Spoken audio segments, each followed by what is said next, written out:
Here's Mark Haney. And it is my privilege to welcome Tony Palmer, founder and CEO of Palmer Signs. How you doing today, Tony? I'm doing great. How are you, Mark? Good. Thanks for coming down and sacrificing a Saturday to share your entrepreneurial story, which is really cool. Tell us how you got started with Palmer Signs. You know, it's interesting. As you grow in business, as you think about different things you're going to accomplish, my background rolls all the way back to when I was young, and we started off just doing fun things and said, well, we can make money selling mistletoe. So we started selling mistletoe. And that was your first, how old were you? I was 13 years old.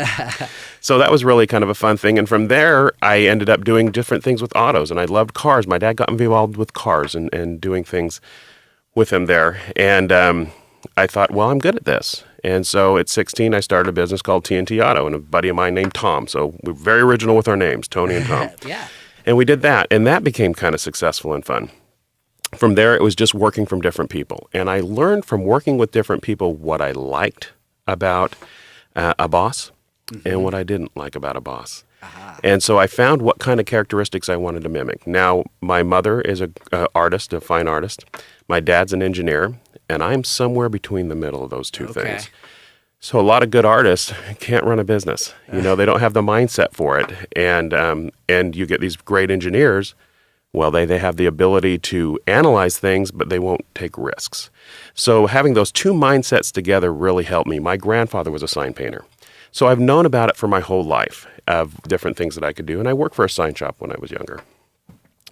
So as life carried me on through different things in my adventure, as I moved on through my life, I ended up working for a sign shop.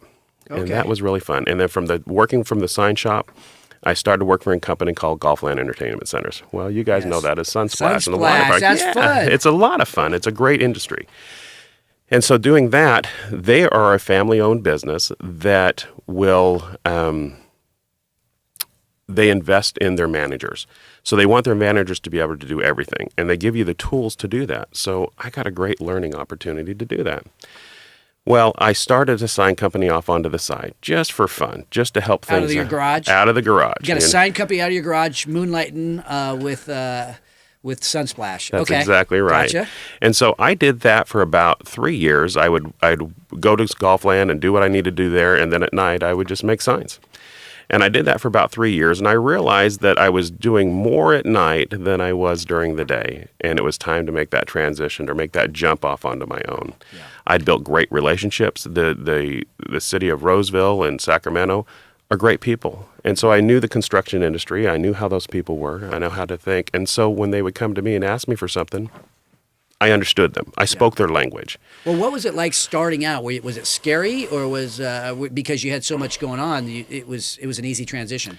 For me, it was a little bit of an easy transition. For others, it would have scared them to death. But I knew that I could, for what I would make in a paycheck working for somebody else, I was able to make that in a couple hours. And so in doing that, that became not so scary.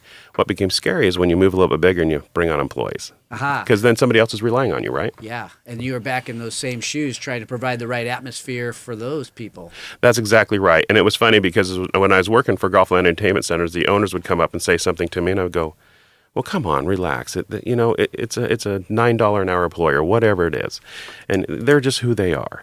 And as I became an owner, I got to see it through their eyes. And I remember walking up to him not long after I had the company, a couple of years into running my own business, and I went up to him, I says, I'm so sorry. I didn't understand. I didn't understand what it's like to run a company. Well, at Palmer Signs, you guys do some stuff that is some of the best, maybe in the world. What are you best at? I think we're best at listening to the client. So what we do is we do a really strong interviewing process with the client. When they're coming to us and they're creating a vehicle wrap or a design for a logo, we will sit there and talk to them, and we'll ask them, what's your favorite NFL team? And they look at us like, what are you asking us that for? What do you like to do? What's your passions in life? And we get those things together. Well, we find that sometimes when somebody has a favorite NFL team, that's the colors they like. So we'll shift the colors kind of that direction. And as we do this interview process, we kind of find out what they're excited about. And once we find out what they're excited about, then we tailor what they're doing to that. Then they're passionate about it. Then they're excited to present that brand. If you ever get a bad haircut, you kind of want to put a hat on, right? Yeah. And so it's the same principle. When somebody has a good logo or a good image, they want to tell everybody about it. Well, that's what we want.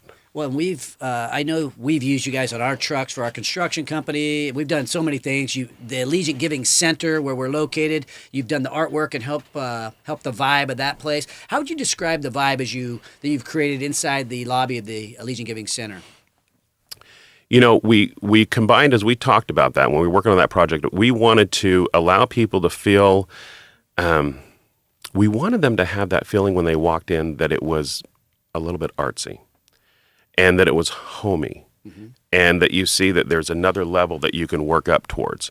And so when people walked in, they saw those things, and it was really kind of exciting. It is, and it still is exciting. You've done some great things, so I would invite anybody to come down to the Allegiant Giving Center and check out some of Tony's work, which is really, really artistic. I'd like to bust in here for a minute yeah, regarding that. And, this is kudos to you and your team. But being the vendor relations guy at SSI, I bring in a lot of our manufacturer partners. I can't tell you how many times people comment on that signage. It's amazing. It's beautiful. It's artsy. And it makes us look great. It's not really signage. It's more like art. It's a work cool. of art. Right, exactly. Cool. Okay, so being the best, that's kind of the subject of today's show. We like our lobby. We love the Allegiant Giving Center. But what are you the best at, Tony? What's your company and team the best at?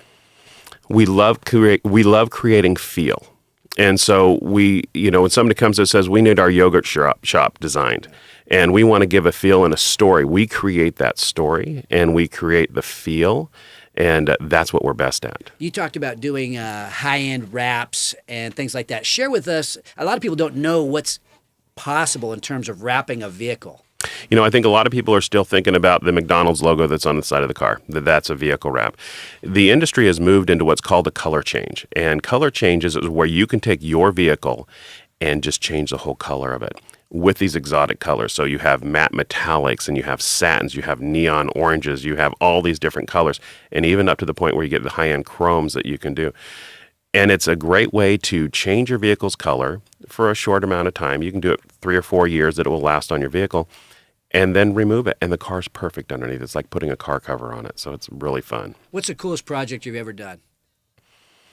Well, obviously, Allegiant Giving Center. I love it, and it is cool. Yeah. I appreciate that. Now, you've had some success. You talked like things had gone smoothly at the beginning. Has there ever been a low point in your entrepreneurial career? It really did. And when the market crashed at 9/11, before that point, everything was handshake. Money flowed in like it was water. You didn't even have to think about it. I could spend it and knew it was going to be back there the next day.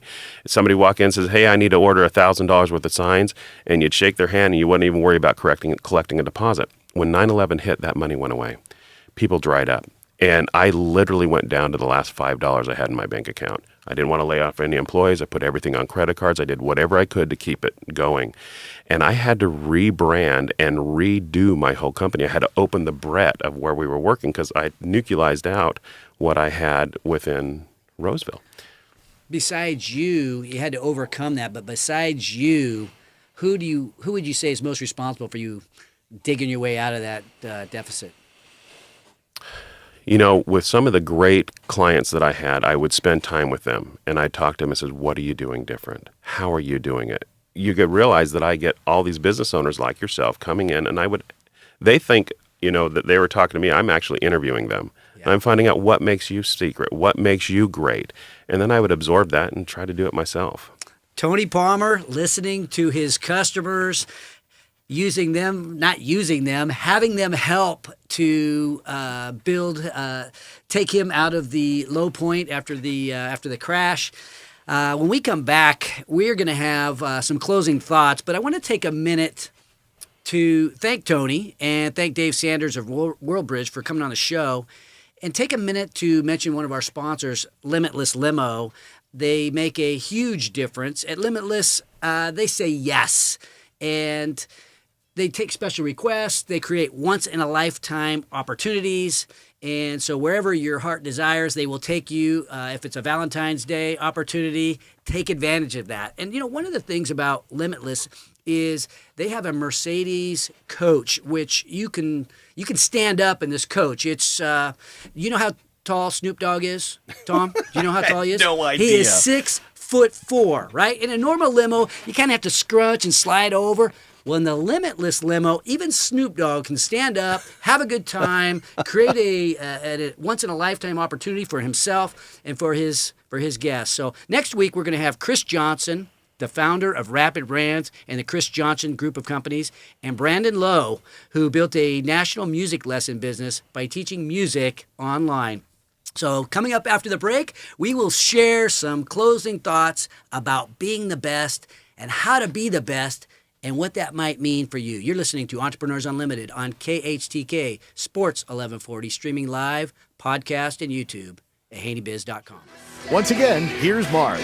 Welcome back. And, today's show is really interesting to talk to these guys about how to be the best and what it takes to be the best. And I'm back here with Tom Cisneros and Marcus Haney and talk about being the best. Any takeaways from today's show, guys? I'll let you take this one. Okay, I think that Tony Palmer said some great things surrounding, going out there making signs, making a difference in his company, and going from back to zero and then back up again. I think that hey, I'm the best. I got a great product, so he went with it and stuck with his guns. It makes you think about what your strengths are, right? So we all have strengths, and so. But how do you create those strengths? It starts with, don't we all kind of have a natural talent to do something? And if you focus on that one talent, or maybe just a few talents, aren't you a little bit more likely to be the world's best than if you try to be the jack of all trades? It certainly takes a lot of focus, effort that the average person maybe isn't willing to put out. The average Joe just doesn't think about, maybe it's believing in yourself. A lot of people are afraid to take that next step. I mean, they've got a job, they make an adequate living, but they've got this brilliant idea and even the capability of doing something special, but they're kind of afraid to take that next step. Yeah, no question.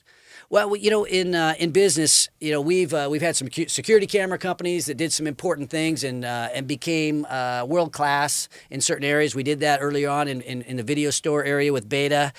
But as we look at Sacramento in this region, we talked about biotech today and some of the medical things that are happening. But I would submit to you that entrepreneurship in and of itself, right, business startup can be something that a region could be great at in and of itself, Absolutely. right? It can be an industry all by itself, and if you're a region that has a great startup program, like what we heard from today from Dave Sanders, there's different incubators, and we're doing some stuff like that down in Rockland, where we're helping startups to chase their dreams and build businesses that they wouldn't normally be able to build without a little bit of extra help. And so what I would submit to you is that maybe Sacramento and our region could get known for entrepreneurship the same way some of these other cities, the same way that Houston is known for oil, Nashville is known for country music, Silicon Valley is known for tech. Why can't Sacramento and our region be known as the greatest startup place in the world? And what will that mean 10, 20, 50, 100 years from now as the philosophy of chasing your own dream and controlling your own destiny gets handed off to our kids and our grandchildren? Why can't that be a sustainable industry for our region?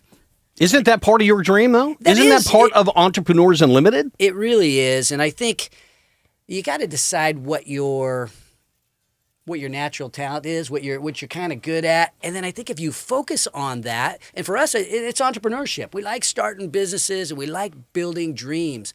And so we're focused on that. We're laser focused on that, hoping at some point to be one of the best, maybe the world's best at some time. And really what we're doing over at the Haney Biz Hub is we're making it easy to work hard. And I think if you think about whether it's CrossFit, or your business or any business, got to find a way. If you want to focus, you've got to eliminate the distractions. You've got to not spend all your time on your weaknesses, right? Weaknesses waste time. Yes. Weaknesses, you'd build nothing by focusing on your weaknesses. The way to build something is to focus on your strengths. Build on those strengths.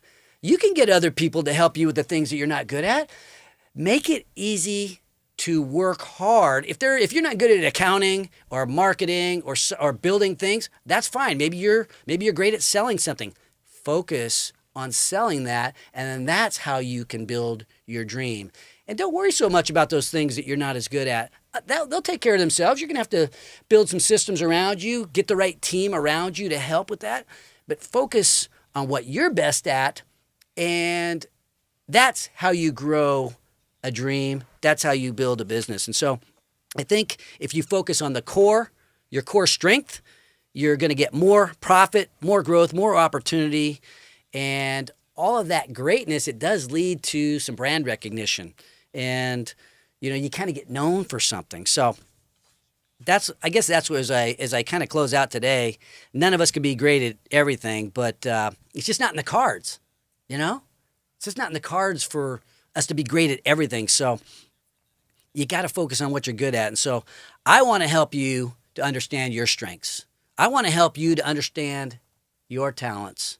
I want to help you not have to worry about your weaknesses so much. We've got guys around Haney Biz Hub that can help with your weaknesses and, kind of shore things up. So if you're interested in coming over and talking to Marcus, me, Tom, the guys over the Haney Biz Hub, we would love to help you guys out with your business. And as entrepreneurs, I think we're positioned to do something very impactful in this community. As entrepreneurs, we have teams of people that, right?